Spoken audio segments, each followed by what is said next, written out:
Welcome back to another episode of We Don't Know What to Watch. And as you'll see, I'm in my bikini slash skirt combo holding a blade of some sort, and I'm going to fight you for it. And I'm Noah Saturn. With me is the also another skirted bikini person with a blade, Kyle Mulford. Noah, you're gonna fight to the death. Yeah, this was something. Okay, so we kind of pulled an audible here. Our last episode, we spun the wheel and we got True Grit, and this movie is not True Grit. This is definitely not True Grit. But we decided that this is our 50th episode of our flagship show. So that's 50 completely random movies that we've watched to let you know what's out there in the streaming land. And we decided to go old school because, for a long time now we've been putting a cap at ratings so that we don't get absolute garbage. Well, we went no holds barred here and went full on random with this spin, and we got a movie called Babes with Blades from Amazon Prime. Sarnia. Oh, yes, Babes with Blades, The Flower of Sarnia. Streaming on Amazon Prime in the deep depths of Amazon Prime. I don't know, man. It doesn't go quite as deep as like Splatter University or like or Dead Time. Redneck Zombies. At least Redneck Zombies was one like that's been heard of. That's a what's the company now? That was a trauma movie. It was Trauma. It was a Trauma classic. No, this one, yeah, this one was not as bad as Dead Time. That still may be one of my favorite episodes of our podcast, though. They're terrible puns. Yes. But this one was not bad enough to be like just for me to crap on, but like also not super great either. But it was entertaining. I didn't really get much from the plot. Yeah, it was a very basic plot. Well, the lead actress was what is her name? Cecily Faye or something like that. Yeah, also she is a I think she's done stunts and stuff, and I want to say when I looked on her IMDb, she did like creature work on like Prometheus or something like that, and I think she's done some stunts for a couple big movies, but nothing, not a lot. And then this was her in 2000. This came out in 2018, and she wrote, directed, starred, and choreographed this movie. So, nice. So this is her passion project, I guess. And you know what? It's fun. There's some good fights, some kind of fun costumes, good use to use swords and occasionally guns. Yeah, it's just the acting is a lot of people who were really trying to be very dramatic. That one guy who was like the right hand man to the bad woman, whatever. Yeah. I don't even remember what the characters' names are anymore now. Like discount Michael Rooker. Yes, he totally looked like a discount Michael Rooker. Oh, Seth. I think that was his character name, Seth. He was really getting into it. He was almost like a Michael Rooker, Jason Statham. Yeah. I think it was the his enunciation that gave me the Jason Statham vibe. But no, it was a very so this woman, she gets captured. She's been on this planet, and there's this group in power on this planet who just goes around destroying other planets, like destroying other colonies and planets and stuff like that, like Galactus. So they have like, I don't know, like a star or something that causes a lot of like death or something. Yes, they do. They just destroy the. No, they go and ravage the planets and kill everyone and whatnot, because that's what you do. And when they took out Sarnia, there was a girl that escaped their clutches, and she was living on the streets of their planet forever. And then finally she gets older, and she finally gets caught, and they make her fight in a ring, gladiator style, like just to the death with a bunch of other women. And then there's also like rebels trying to sneak into the base to do some damage or whatever. Yeah. So then the rebel scum, and and Now I then just need goofy robots. I know, where were the robots in this? Yeah, I need a robot. I mean, it was funny because this almost dystopian type atmosphere, and she's wearing like not only just skimpy tops, because that's what you put women in these kind of movies, right? And It's steampunk. it almost was, because she was also like wearing like tutus and stuff. It was just like weird. Not Hmm. tutus, but like very these weird skirt things. A lot of And corsets, a lot of leather. yeah, so I mean, it's babes with blades, I guess. It's it's not a completely misleading title. As advertised. It should have been babes with blades and a few dudes too. Yeah. But yeah, she ends up with the help of uh, another, kind of right hand man to the main bad girl. She's this older woman who they call Commander or whatever. It didn't feel like their group was really huge, but they kept mentioning starships too. So like, but like without mentioning that, I'm like, you feel like you'd be a really easy group to like conquer if the people just kind of decided to rise up against you. With our starships that we definitely have over there. But they're parked over there. Yes. but Just out of no, the screen. they couldn't rise up because she controls the water supply, kind of like Immortan Joe. So we got a little bit of Mad Max Fury Road vibe in there. I wish it was Mad Max Fury Road with more sword fighting. It was very dark and grimy because it's Dark isn't kind dystopia. of hard to see. Yeah. Well, and here's the thing is, she seemed to actually be a pretty good fighter, but the way it was shot, like the non-action scenes were shot okay. Like everything seemed okay, but then when they get into the action, I don't know if she wasn't moving as fast as, she wanted to look, so it was kind of like the Liam Neeson jumping over the fence thing. But The but like greatest piece of editing in cinema. yeah, but it seemed like she knew what she was doing, and all the women in this movie did their own stuff. So like she's actually doing all these moves with like flipping and kicking and all this stuff, and a lot of it looked pretty good, but like the camera was so all over the place, and like a lot of it was a lot of like close-ups and filming over the shoulder of someone, and just not being able to follow the action very well. Yeah, different from, say, I know, like, Jackie Chan is kind of the gold standard with stuff like Police Story, where he was very sort of willing to do take after take after take after take just so he could get it just right.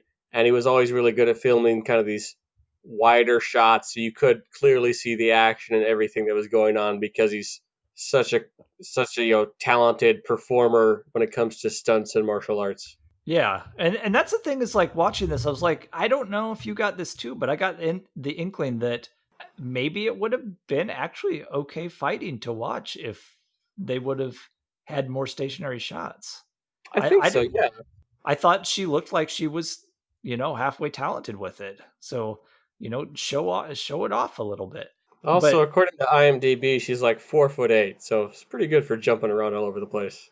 oh, and you could tell too when she was standing next to other people. Are like, whoa, she's a shorty, and then she was crouched over through most of the movie too, which which didn't help her her height thing there.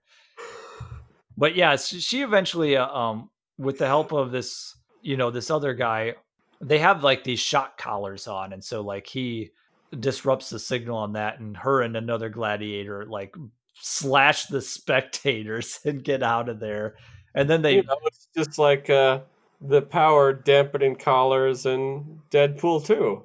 yeah. but but yeah, they get out of there, and she her and the other girl join forces with the rebel scum, Hmm. and and then you find out there's a plot twist towards the end that you just never see coming at all. Yeah, Curse That your sudden but inevitable betrayal. yeah, and the whole oh, the closest person to the bad guy is actually my childhood friend. So No. there is an there is another Sarnian. No.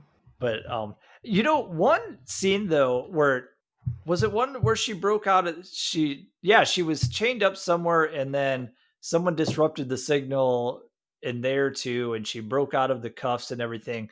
And there was this really cool one shot that I actually thought was really well choreographed where she's going down this corridor and there's this like red backlit wall. Yeah, I and really like the silhouettes in that. And yeah, and that's all it was like you see they're in front of the wall, but like it's so dark that like they just look like silhouettes there. And she goes through and it's one of those hallway fight scenes where it's one long shot. And this is why I was thinking if they would have done more like wide shots of her fighting in this, I think it could have worked because she went through that hallway fighting all these guys, and it was such a it was a really well choreographed scene, and she fought through like five or six guys, and she's grabbing swords and flipping and kicking and slicing people, and there was never a break in it, and so I was like, where was that the whole movie? Because that was actually really well done. Yeah, I feel like this almost would have functioned better if it was just like a short, something you'd find on YouTube. Yeah, that could be kind of cool. If she would have just made like a short film or something, Like just the cool fighty bits. but I mean, good for her for like trying to make something like this with a a badass female lead and everything. So I mean, that's cool. So And she's a warrior and she's almost like some sort of, I don't know, royalty. Not quite queen, but like a step below a queen, but still a member of the royal family. yeah. So she's like a warrior. I don't know, prince? No, that's not a warrior. Whatever the female version of prince is. Yes. Um no, I don't know that yeah, there's not a lot more to say about this film. It's it's not great, but it was It's okay. the like I Some stuff said, work. it could have worked better if the cinematography for the fights was done a little better. Cuz Yeah, then you even would get like this cool fighting with some cheesy acting, and sometimes that's a good combination. yeah, it makes me want to go back and watch more like Jackie Chan movies because he was really good at nailing that action comedy tone. Yeah. And unfortunately, this one did not go for action comedy. Yeah, so I think that's yeah. If it maybe would have gone for more action comedy, it might have gone better. I think it was trying to be more serious. I really think this felt like it felt like a passion project for her, considering she did everything with this one. So who knows? It'd be interesting to see if she gets like more work as a stunt person in Hollywood. We hope she does. She just good stuff. Yeah. So, uh, so what'd you think? We go back to full random and Um, did you have fun with some complete garbage? yeah, it wasn't like as garbagey. There wasn't sort of like because what's fun about some of these garbagey type movies is that there's a certain like unpredictability factor to them. Like something like zombie rednecks. You just didn't know what was going to happen next. Or Father's Day. Or Father's Day. I forgot about Father's Day. How could you forget about Father's Day? Oh, I love that one. Yeah, so it was kind of fun to go back to like just getting a full on random and seeing what we get and what we run into. We have to do this a little more often. Maybe not. Maybe not. No, not into that.